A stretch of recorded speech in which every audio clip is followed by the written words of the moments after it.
Chapter number 4 देखेंगे। इसका जो बेसिक है वो बेसिक के ऊपर थोड़ा अपन ध्यान देंगे, जो मेनली क्या है, आलेख निर्माण है। चैप्टर नंबर 4 में टोटल अपन ने ये सीखना है आलेख निर्माण। ये दिया हुआ है, इक्वेशन दी हुई है, इक्वेशन फर्स्ट, इक्वेशन सेकंड, समीकरण 1 और समीकरण 2 दी हुई है। उसको हमें इस प्रकार से ग्राफ दिया जाएगा, उसके हमें अंदर उसको अपलोड करना पड़ेगा। 6 नंबर 5 नंबर का क्वेश्चन पूछे जाते हैं।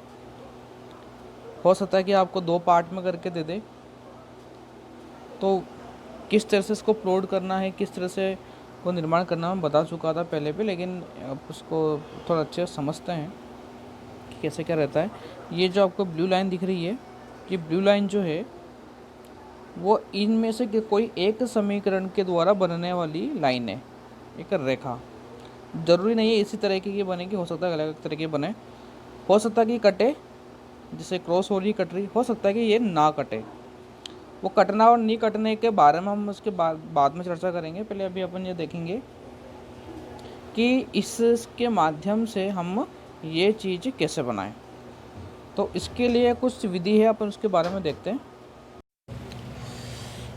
तो स्टार्ट करते हैं इसे बनाना। जैसे लिखा हुआ समीकरण नंबर 1 व 2 को विधिवत तरीके से हल करना है। कैसे हल करना है? सिंपली एक्स और वाई के वैल्यूज़ अपन को फाइंड आउट करना है इसके अंदर से। इक्वेशन नंबर फर्स्ट अपन लिखते हैं इसको 2x + 3y = 6।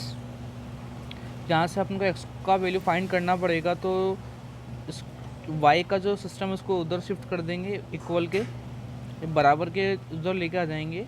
6 के पास में प्लस का हो जाएगा, यहाँ पर माइनस का y। देन ये जो x है, x को अकेला कर देंगे, 2 को उसको नीचे डिवाइड करके।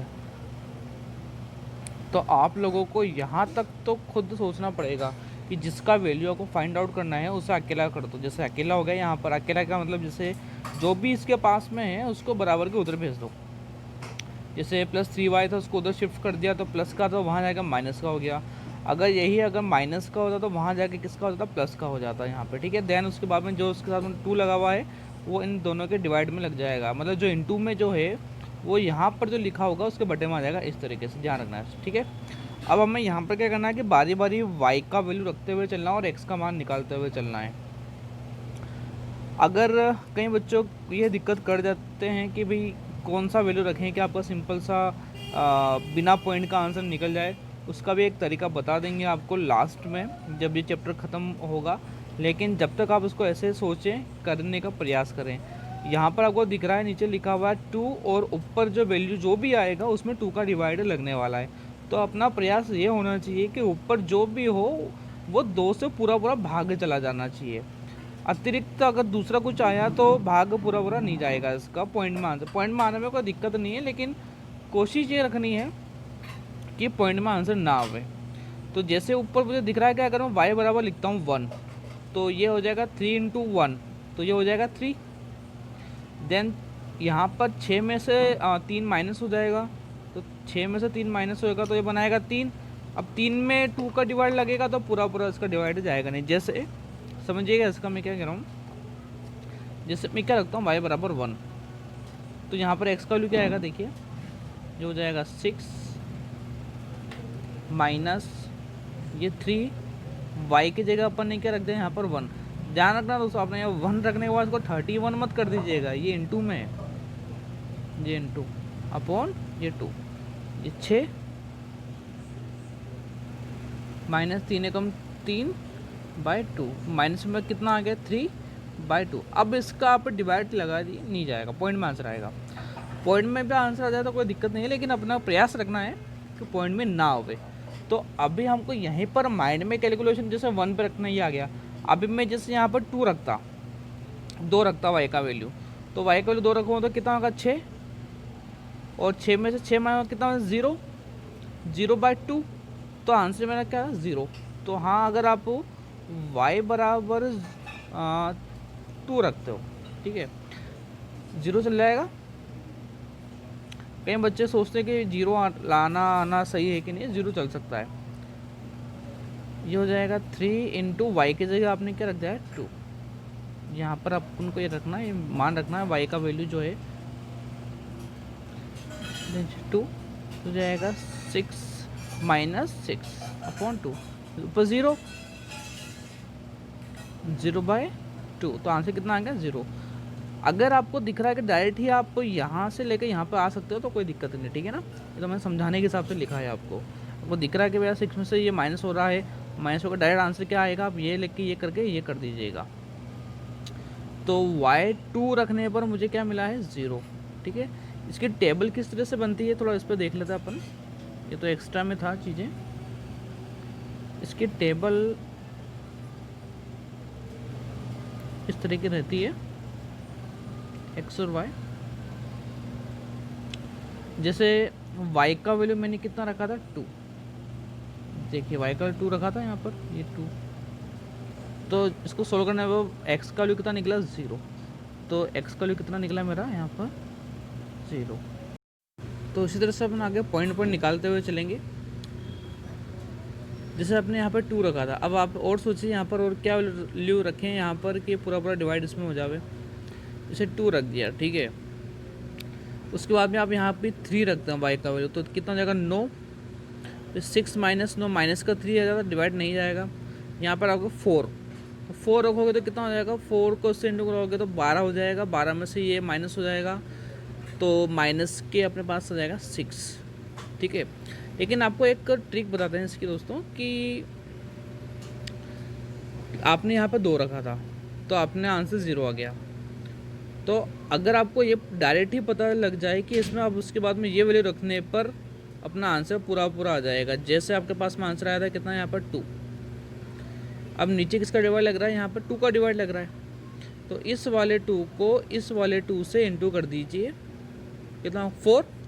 तो आपको सिंपली आपको y बराबर क्या रख देना है यहाँ पर 4, देखना ये -3 इंटू 2, सॉरी यहाँ पर हमें 4 रखना था, ये y इक्वल टू 4/2, ये हो जाएगा 6 माइनस 12/2, ये आ जाएगा अपना आंसर -6/2, क्योंकि छोटी संख्या में से बड़ी संख्या माइनस हो रही है, इसलिए अपना माइनस का आएगा और काटने पर रहेगा -3। तो x का वैल्यू अपने पास में क्या आ गया, माइनस का। दोस्तों मैं आपको वीडियो में थोड़ा इस तरह से बता रहा हूँ, आप लोग आपके हिसाब से जमा के इसको लिख लीजिएगा। x इक्वल टू -3 है, कब आया -3, जब y बराबर मैंने 4 रखा, y बराबर क्या रखा 4, तो x बराबर कितना मिला -3, ठीक है। एक वैल्यू और ले लीजिए आप लोग। अभी तरीका मैंने क्या बताया था कि ये जो वैल्यू है नीचे, जो वैल्यू y का जो वैल्यू आया, उस y के जो वैल्यू है उससे इंटू कर दीजिए, कितना होगा 8, तो y का वैल्यू कितना ले लीजिए आप 8। अब यहाँ पर y का वैल्यू 8 रख दीजिए। ये जो लिख रहे हैं आप लिखेंगे ये समीकरण नंबर 3 में रखने पर, यहाँ पर भी समीकरण नंबर 3 में रखने पर, ठीक है। तो यहाँ पर रख दीजिए इसे वापस से, x is equal to 6 minus 3 into 8/2, 6 minus कितना होगा इसको, 24/2, माइनस करने पे कितना आएगा गाइस, ये माइनस करने पे आएगा -18/2, इसका डिवाइड आएगा कितना आ जाएगा -9। तो x का वैल्यू यहाँ पर कितना निकला -9, तो यहाँ पर भी कितना आ गया -9। कब आया, जब आपने x बराबर क्या, सॉरी यहाँ पर गलती हो गई, x बराबर अपने पास में आएगा 9, y बराबर क्या रखने पर 8 रखने पर, ठीक है।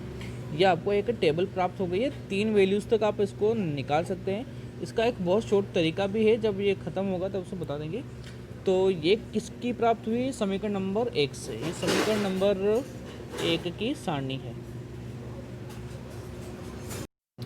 इसी तरह से जो इक्वेशन नंबर 2 था उसका भी अपन हल करके इस तरह से सारणी बना लेंगे। अब इसको हम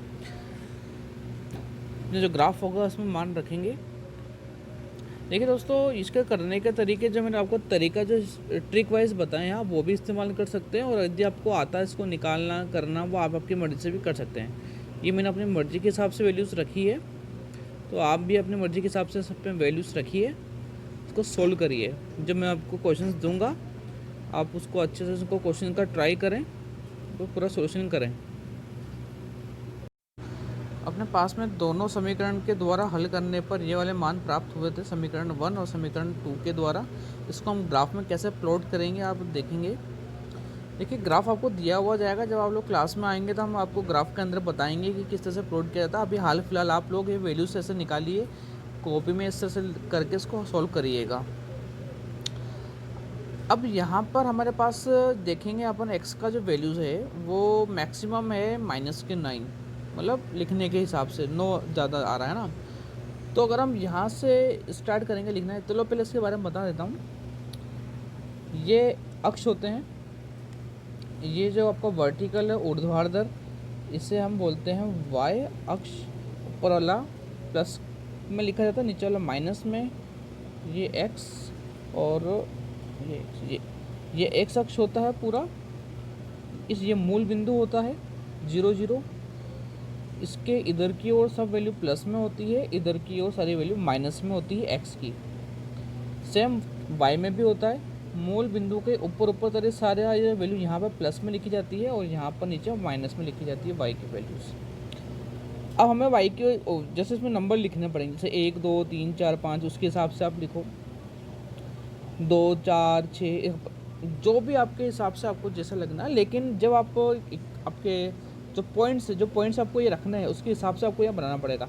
यहाँ पता चल रहा है कि आपने 1 2 3 4 5 तक बना दिया, लेकिन x का जो वैल्यू आ रहा है वो तो आ रहा है आपका 10, तो इसके अंदर कैसे लिखोगे आप लोग।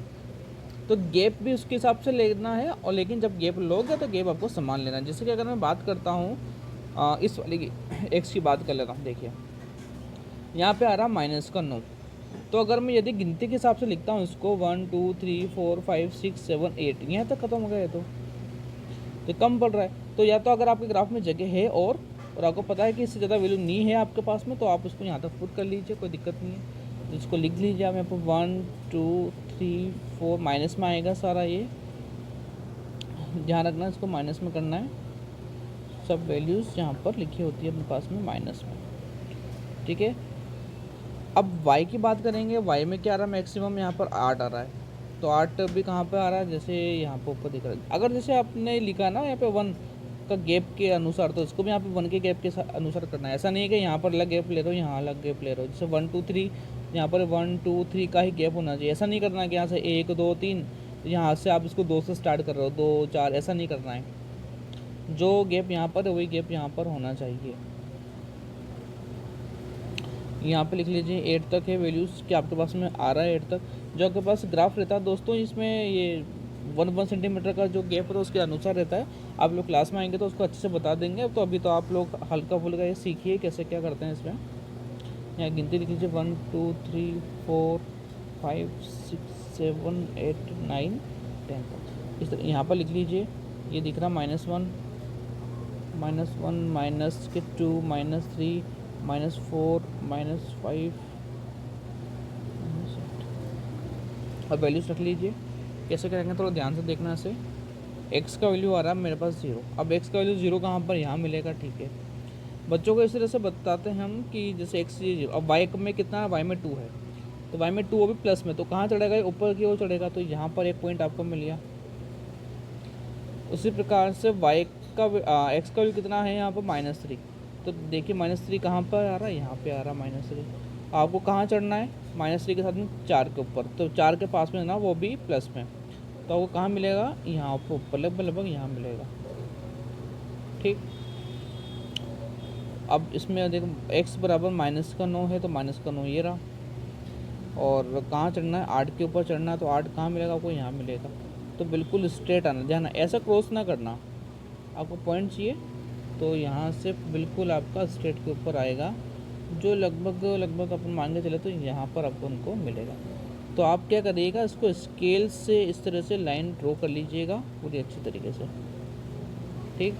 इसी तरीके से जो ये दूसरा समीकरण है उसमें पुट करना है। आप खुद इसको ट्राई करना, वीडियो पॉज करके मैं जल्दी से इसको बता देता हूँ।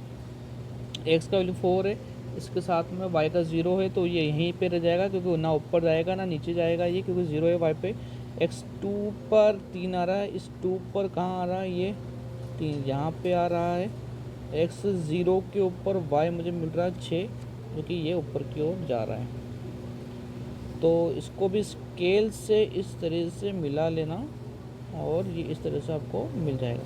तो ये जहाँ पर भी कटेगा वही आपके आंसर होने हैं। देखिए लगभग ये आपको देखिए 5.5 के आंसर, और यहाँ पर ये 4.5 3.5, मतलब यहाँ पर ये पॉइंट क्या कटा आपके पास में, एक्स की देखा जाए तो 5.5 के आसपास है, और वाई जो है वो कितना है माइनस का 3.3। वो आप जब लाइन गिनेंगे ग्राफ के अंदर उसके अनुसार आप पॉइंट लगा लीजिएगा, या इसको आप विस्थापन विधि द्वारा भी आप इसमें एक्स और वाई के मान निकाल सकते हैं। तो ये ग्राफ प्लॉटिंग का सिस्टम है। इस तरह से जहाँ पर भी आपका कटान हो जाए वहाँ से आपको इसको इस तरह से मिलाकर और पॉइंट्स लिख दीजिए जिस पॉइंट पर कटा हुआ है। अब बात आती है इसके स्केल की, इसकी पैमाने की। और पैमाना लिखने के लिए अपन क्या करते हैं गाइस, छोटा सा है कि जितना यहाँ पर इस एक्स का गैप, ये गैप होते हैं, वही अपन को पैमाना लिखना पड़ता है। जैसे एक्स अक्ष पर 1 सेंटीमीटर बराबर, आप सीधा लिख लीजिएगा आपके पास जगह की ग्राफ में कितना गैप है, 1 इकाई का। इसी प्रकार से मैं बात करूं वाई अक्ष पे, तो सेम टू सेम वाई अक्ष पर भी कितना का गैप है, 1 का गैप है। वाई अक्ष पर 1 सेंटीमीटर बराबर 1 इकाई। सिंपल ही है, आप इसको कोशिश करेगा करने की।